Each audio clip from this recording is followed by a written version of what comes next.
معیشت کا پہیا جام کرنے کا نعرہ لگانے والوں کے دعوے دھرے رہ گئے۔ پاکستان معاشی استحکام کے بعد معاشی ترقی کی راہ پر گامزن ہو چکا ہے۔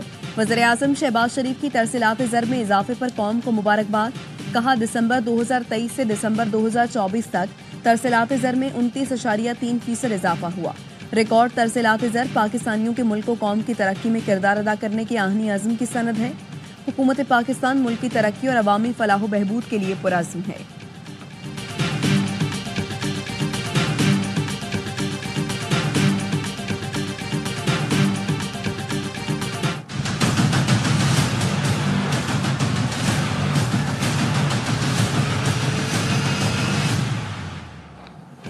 ساڑھے 4 سال بعد پی آئی اے کا یورپ کے لیے فلائٹ آپریشن بحال۔ پہلی پرواز اسلام آباد سے 300 سے زائد مسافروں کو لے کر پیرس روانہ۔ وزیر ہوا بازی خواجہ آصف نے پی آئی اے کے سی ای او کے ہمراہ پیرس پرواز کا افتتاح کیا۔ کہا گزشتہ 4 سال کے دوران پی آئی اے کو کئی سو ارب کا نقصان ہوا۔ اس وقت قومی ایئر لائنز 800 ارب روپے کی مقروض ہے۔ پی ٹی آئی کے وزیر کے بیان سے پی آئی اے کو ناقابل تلافی نقصان پہنچا۔ آنے والے دنوں میں برطانیہ کے لیے بھی فلائٹس کا اجرا ہوگا۔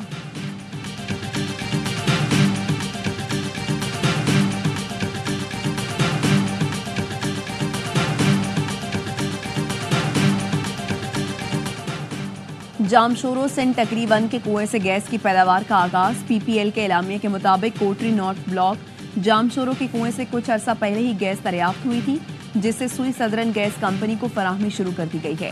کنویں سے یومیہ 5.3 MMCFD گیس فراہم کی جائے گی۔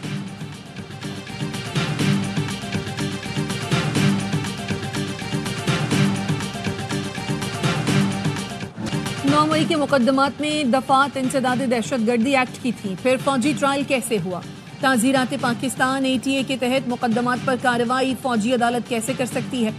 کیا فوجی عدالتوں نے ٹرائل ان ایف آئی آرز میں کیا جو تھانوں میں درج تھیں؟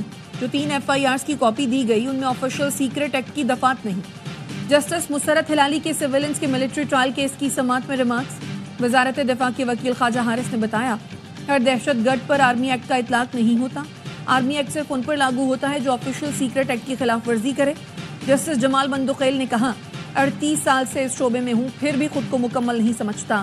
کیا اس افسر کو اتنا تجربہ اور عبور ہوتا ہے کہ سزائے موت تک سنا دی جاتی ہے؟ سپریم کورٹ میں سماعت پیر تک ملتوی۔ کچھ عناصر نے جان بوجھ کر کرم معاملے کو غلط رنگ دیا۔ وفاقی وزیر داخلہ محسن نقوی کی مولانا فضل الرحمان سے ان کی رہائش گاہ پر ملاقات میں گفتگو۔ محسن نقوی نے کہا، کرم میں قیام امن کے لیے تمام سٹیک ہولڈرز کو اعتماد میں لیا ہے۔ صورتحال کی بہتری کے لیے گرینڈ جرگے کی مخلصانہ کوششوں کو سراہتے ہیں۔ ضلع کرم کے لیے اشیاء خورنوش کا دوسرا قافلہ روانگی کے لیے تیار۔ آٹا، چینی، دالوں، گیس سلنڈر، چولہوں سے لدے 35 ٹرکوں کی سیکیورٹی کے لیے خصوصی انتظامات کیے گئے ہیں۔ ضلع انتظامیہ کے مطابق ہیلی کاپٹر کے ذریعے قافلے کی فضائی نگرانی بھی کی جائے گی۔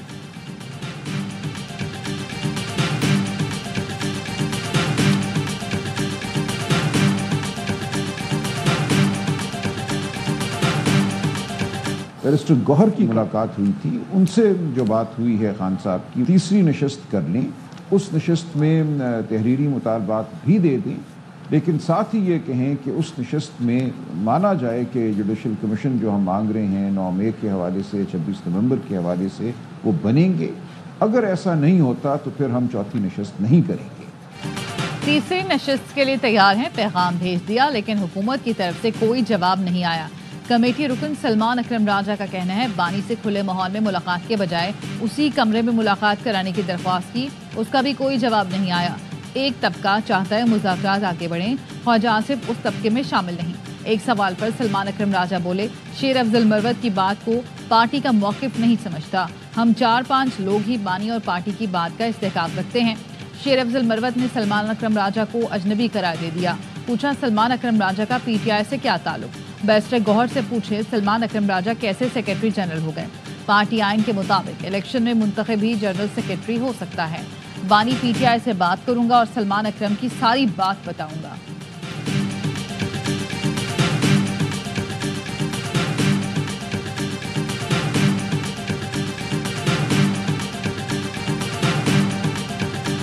شیر افضل مروت صاحب اور سلمان اکرم راجہ صاحب کے درمیان جو اختلافات ہیں وہ میڈیا کے اوپر دیکھ کر بہت افسوس ہوا۔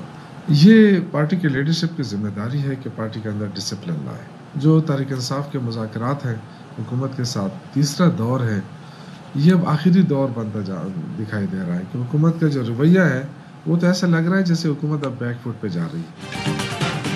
شیر افضل مروت اور سلمان اکرم کی میڈیا پر لڑائی دیکھ کر افسوس ہوا. پارٹی میں ڈسپلن قائم کرنا سینئر لیڈرشپ کی ذمہ داری ہے. پی ٹی آئی رہنما شوکت یوسف سے کہتے ہیں حکومت کے ساتھ پی ٹی آئی کے مذاکرات کا تیسرا دور شاید آخری ہو. حکومت مذاکرات سے خوف زدہ لگ رہی ہے.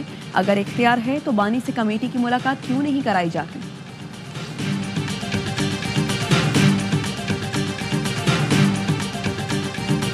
مریم نواز کے پاس جانوروں کا علاج ہے تو پلیٹلیٹس گرنے کا علاج بھی ہوگا. پی ٹی آئی رہنما مہر بانو قریشی کا وزیر اعلیٰ پنجاب کے بیان پر رد عمل. کہا جعلی مینڈیٹ پر موجود جعلی وزیر اعلیٰ دھمکیاں اور تڑیاں دیتی ہیں، جس کو وہ علاج کہتی ہیں ہم اس کو فراڈ، فریب، فسطائیت اور انصاف کا گلا گھونٹنا کہتے ہیں. مشیر اطلاعات خیبر پختونخوا بیرسٹر سیف کا کہنا تھا بانی پی ٹی آئی شریف خاندان کے اعصاب پر سوار ہیں. مریم نواز بانی بننے کی ناکام کوشش کی بجائے عوامی مسائل پر توجہ دیں.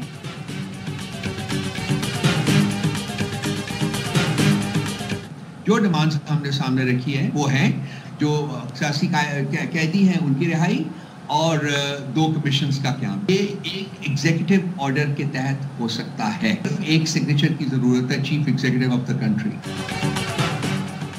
سیاسی قیدیوں کی رہائی اور کمیشن کا قیام ایگزیکٹو آرڈر سے بھی ممکن ہے. ایگزیکٹو آرڈر جاری کرنے کا اختیار وزیر اعظم کے پاس ہوتا ہے. پی ٹی آئی رہنما رؤف حسن کہتے ہیں مذاکرات کی تیسری نشست کے لیے تیار ہیں. تحریری مطالبات بھی تیار ہیں. مطالبات ریاستی قیدیوں کی رہائی اور جوڈیشل کمیشن ہے.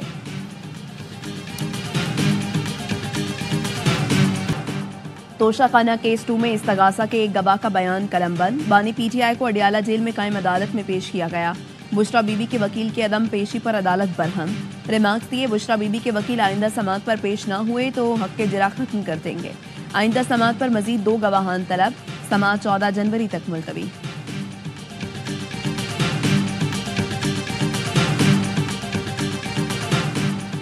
پنجاب گورننس میرٹ کارکردگی میں تمام صوبوں سے لیڈ کر رہا ہے. مریم نواز پنجاب کا پیسہ وفاق پر چڑھائی کے لیے خرچ نہیں کر رہی.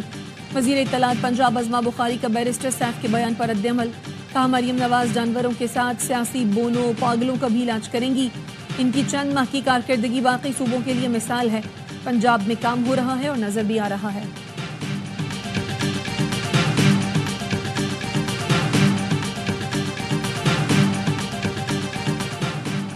بلوچستان سنسنی کے مکوئلے کی کان میں پھنسے ایک مزدور کی لاش نکال لی گئی.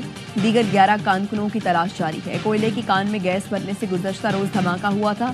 پی ڈی ایم اے اور مائنز ڈپارٹمنٹ کی ٹیمیں ملبہ ہٹانے میں مصروف. حکام کا کہنا ہے کانکن تقریباً 4200 فٹ کی گہرائی میں موجود ہے. دھماکے سے کان کا راستہ بند ہو چکا تھا.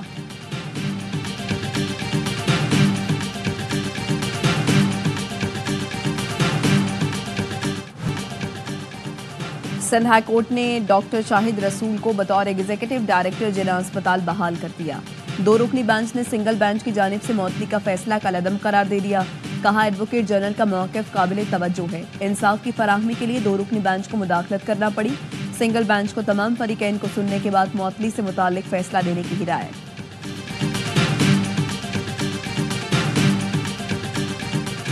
اور پی سی بی نے 2024 کے ہال آف فیم کرکٹرز کا اعلان کر دیا. مشتاق احمد، انضمام الحق، سعید انور اور مصباح الحق شامل. اس مرتبہ ہال آف فیم میں چاروں آئیکونز کو ووٹنگ کے ذریعے شامل کیا گیا.